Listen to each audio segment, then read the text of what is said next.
Chapter number 3 हमारे पास data handling. ठीक है, तो मेनली डाटा होता क्या है। डाटा देखा होगा, अगर किसी स्कूल में बहुत सारे बच्चे हैं तो कितने बच्चों के क्या क्या नंबर्स आ रखे हैं, तो वो भी एक डाटा हो गया। ठीक है, सारे एक क्लास के अगर बच्चों की हाइट ली जाए तो वो भी एक डाटा हो गया। तो ये सारी चीज़ें क्या होती है, डाटा में आती हैं। अब हैंडलिंग का मतलब क्या है कि उस डाटा को इस तरीके से रीअरेंज करना ताकि उससे हम क्या कर सके, कोई इंफॉर्मेशन निकाल सके। ठीक है, फॉर एग्जाम्पल जैसे अगर मान लो कि एक क्लास में 10 बच्चे हैं, ठीक है, और उनके हमें मार्क्स दे रखे हैं। मार्क्स दे रखे हैं उनके एक के मार्क्स, वो भी आउट ऑफ 10 में से कुछ मार्क्स दे रखे हैं। तो फर्स्ट वाले बच्चे का मान लो कि 2 मार्क्स आए, सेकंड वाले के 5 आए, थर्ड वाले के 8 आए, फोर्थ वाले के 9 आए, इसी तरीके से 7, 6, 4, 3, 2, तो कितने हुए, 5 और 8। तो इस टाइप के मार्क्स आए। ये 10 बच्चे थे, ठीक है, और 10 स्टूडेंट्स के मार्क्स ये आ रखे हैं 2, 5, 8, 9, 7, 6, 4, 3, 2, 8। तो हमें सबसे पहले इनको एक ऑर्डर में लगाना पड़ता है, तो टेबल बनाते हैं हम। ठीक है, तो टेबल कैसे बनाएंगे, सबसे पहले लिखेंगे मार्क्स, ठीक है, और उसके बाद आएगा टैली मार्क, एंड उसके बाद आएगा फ्रीक्वेंसी। ठीक है, तो मार्क्स में क्या करना है, तो सबसे पहले देखो सबसे कम मार्क्स कौन से हैं, 2 नंबर्स है ना, तो 2 है सबसे कम मार्क्स। और फ्रीक्वेंसी में क्या आएगा कि कितने बच्चों के आ रखे हैं 2 मार्क्स, 1 और 2, मतलब टोटल देखोगे मार्क्स आप, तो उनमें 2 कितनी बार है, 2 बार है ना, तो यहाँ पे लिखेंगे 2। अब जो टैली मार्क होता है वो क्या होता है, नंबर्स को रिप्रेजेंट करने का एक तरीका होता है। जैसे 2 स्टूडेंट्स के कितने हैं, हमारे 2 मार्क्स आए, तो इसको हम किस तरीके से रिप्रेजेंट करेंगे, 2 स्टूडेंट्स को 2 से, 2 स्टिक से। ठीक है, अगर 1 आता तो 1 से करते हैं, अगर 5 आता तो 1, 2, 3, 4 और ये 5, इस तरीके से रिप्रेजेंट करते हैं। ठीक है, अब इसके बाद देखो 2 के बाद कौन सा नंबर है, ये 3 मार्क्स भी आ रखे हैं। तो 3 मार्क्स कितने स्टूडेंट क्या है, तो यहाँ पे 3 सिर्फ एक बार दिख रहा है ना, तो एक स्टूडेंट का आया, तो यहाँ पे इस तरीके से ये हो जाएगा। उसके बाद क्या है, 4 है, तो 4 मार्क्स कितने स्टूडेंट क्या रखे हैं, सब में 4 मार्क्स एक बार है, तो यहाँ पे भी 1 हो जाएगा इस तरीके से। उसके बाद 4 के बाद क्या है, 5 है, तो 5 मार्क्स कितने स्टूडेंट क्या रखे हैं, ये भी एक स्टूडेंट क्या रखे हैं, तो यहाँ पे इस तरीके से हो जाएगा ये। ठीक है, तो इस तरीके से हम क्या करते हैं, इनको रिप्रेजेंट करते हैं। ठीक है, अब बात करते हैं कि रेंज क्या होता है। ठीक है, सबसे पहले रेंज की बात करें तो रेंज क्या होता है, अगर हमारे पास कोई डाटा है, मान लो कि 5, 7, 8, 2, 6 इस तरीके का कोई डाटा है, तो हमें रेंज निकालनी है कि इस डाटा की रेंज कितनी है। तो रेंज इज इक्वल टू होता है highest value minus lowest value. ठीक है, तो इस डाटा में हाईएस्ट वैल्यू कौन सी है, तो आप देख सकते हो साफ साफ 8, और लोएस्ट वैल्यू कौन सी है, इसमें क्या है 2। तो highest value minus lowest value करेंगे 2, तो कितना आ रहा है आंसर, 6। तो इस तरीके से हम रेंज क्या कर सकते हैं, फाइंड कर सकते हैं अगर कोई भी डाटा दिया हो। ठीक है, इसी तरीके से मीन क्या होता है, तो अब इसी डाटा की बात करते हैं। ठीक है, तो मीन क्या होता है, sum of all observations upon numbers of, तो मीन क्या होता है, sum of all observations upon number of all observation. ठीक है, अब देखो ऑब्जर्वेशन क्या होता है, यहाँ पे जो भी हमारे पास डाटा दे रखे हैं, ठीक है, तो जितना भी ये डाटा है इनका क्या करेंगे, हम सम करेंगे अपॉन, और जितनी बार दे रखा है जैसे 1, 2, 3, 4, 5, तो 5 बार दे रखा है ना डाटा, अलग अलग दे रखा है, तो कैसे करेंगे इसको, देखो 5 + 7 + 8 प्लस 2 प्लस 6 करेंगे, मतलब सारे डाटा को सम करना है अपॉन, और कितने बार दे रखा है 1 2 3 4 5, तो अपॉन 5 कर देंगे। तो क्या हो जाएगा ये 7 प्लस 5 करेंगे तो कितना होता है 12, 12 प्लस 8 20, 20 प्लस 2 22, 22 प्लस 6 कितना होगा 28, 28 अपॉन 5 हो जाएगा ये, ठीक है। तो इस तरीके से हमारा क्या निकल जाएगा, मीन निकल जाएगा, ठीक है। इसके बाद मीडियन की बात करें तो मीडियन मीन्स होता है मिड वैल्यू। मिड वैल्यू का मतलब क्या होगा कि अगर आपके पास कोई डाटा दे रखा है, जैसे मान लो कि 5 6 8 7 1, इस टाइप का कोई डाटा दे रखा है आपके पास, तो मिड वैल्यू का मतलब क्या है इसमें कि जो, अब सबसे पहले हम क्या करेंगे, ये जो डाटा हमें रैंडमली दिया हुआ इसको हम असेंडिंग या डिसेंडिंग ऑर्डर में लगाएंगे। असेंडिंग का मतलब क्या होता है, छोटे से बड़े की तरफ या फिर बड़े से छोटे की तरफ, ठीक है। डिसेंडिंग मतलब, अब असेंडिंग ऑर्डर में लगाऊंगा तो सबसे पहले क्या आएगा 1, उसके बाद कौन सा नंबर है 5, उसके बाद 6, उसके बाद 7 और उसके बाद 8, तो ये हो गया असेंडिंग ऑर्डर। तो इसमें जो मिड वैल्यू होगी, ठीक है, सबसे पहले तो इसमें मिड वैल्यू कौन सी आ रही है 6 आ रही है। 6 क्यों आएगी, बिकॉज यहाँ भी दो तरफ, यहाँ भी दोनों तरफ है, यहाँ भी 2 नंबर्स हैं, इधर भी नंबर 2, इधर भी 2 नंबर्स हैं, इधर भी 2 नंबर्स हैं, तो मिड वैल्यू क्या आ जाएगी यहाँ पे 6, और यही आपका क्या होगा मीडियन होगा, ठीक है। अब बात करें अगर मोड की, तो मोड क्या होता है, मोस्ट रिपीटेड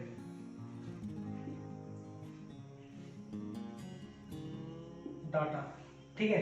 तो मोस्ट रिपीटेड डाटा का मतलब क्या होता है कि अगर मान लो कि हमारे पास कोई डाटा दे रखा है इस टाइप का,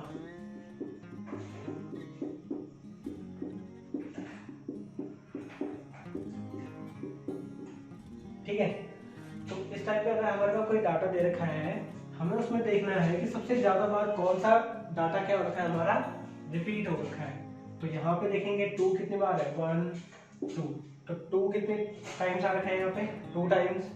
7 कितनी बार आ रखा है 1 2 3 4 5 टाइम्स, 5 टाइम्स आ रखा है।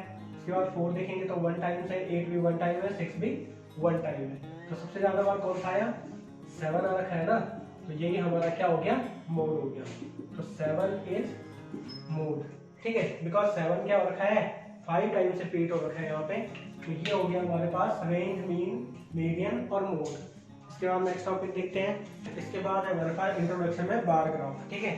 तो बार ग्राफ बेसिकली होता है क्या, ये भी डाटा को रिप्रेजेंट करने का एक तरीका है, बट हम इसे किसमें रिप्रेजेंट करते हैं, एक ग्राफ में रिप्रेजेंट करते हैं, वो भी बार्स को बना के, ठीक है। तो देखते हैं कैसे। अगर मान लो कि एक आपके फर्स्ट सेमेस्टर में अलग अलग सब्जेक्ट्स में अलग अलग नंबर आए, ठीक है। मान लेते हैं कि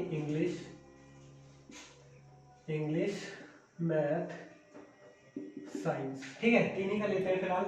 कि आपके सेमेस्टर फर्स्ट में इंग्लिश में कितने नंबर आए 7 नंबर आए आउट ऑफ 10, ठीक है। 6 नंबर आए मैथ में और 3 नंबर आए साइंस में, ठीक है। तो इसको हम बार ग्राफ में कैसे रिप्रेजेंट करेंगे देखते हैं। सबसे पहले तो हम एक ग्राफ बनाएंगे, ठीक है।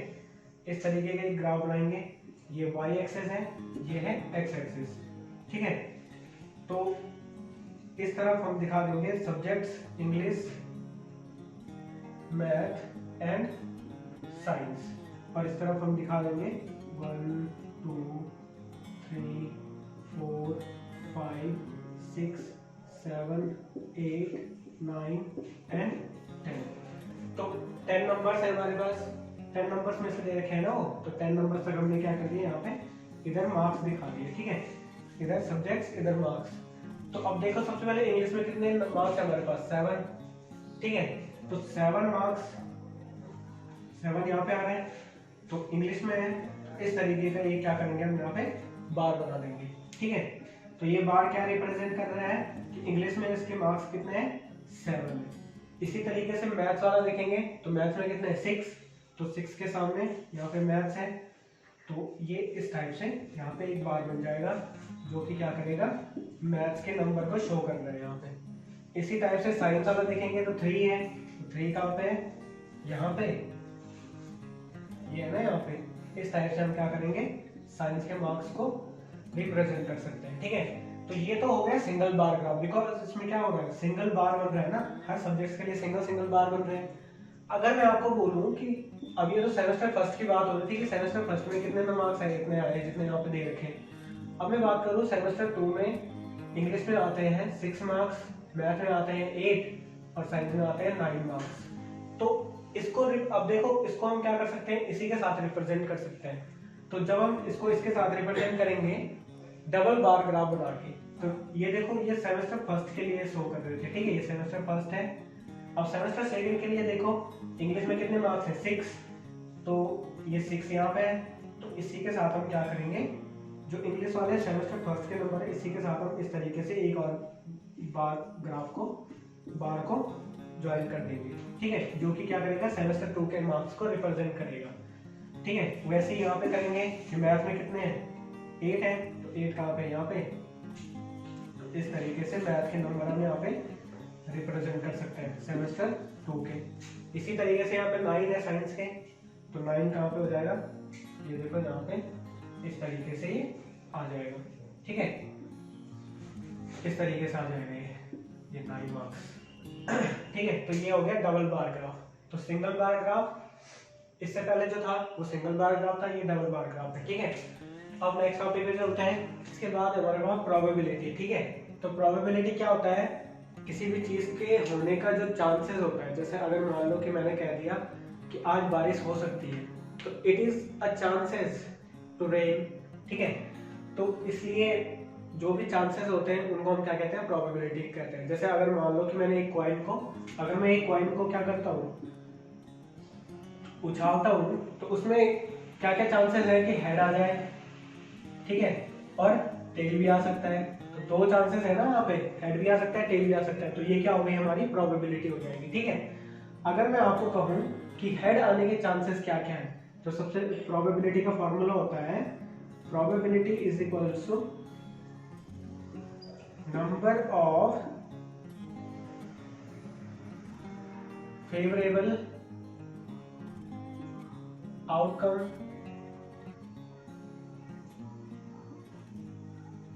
Upon number of total outcomes, ठीक है। तो नंबर ऑफ फेवरेबल आउटकम्स कितने हैं यहाँ पे देखो।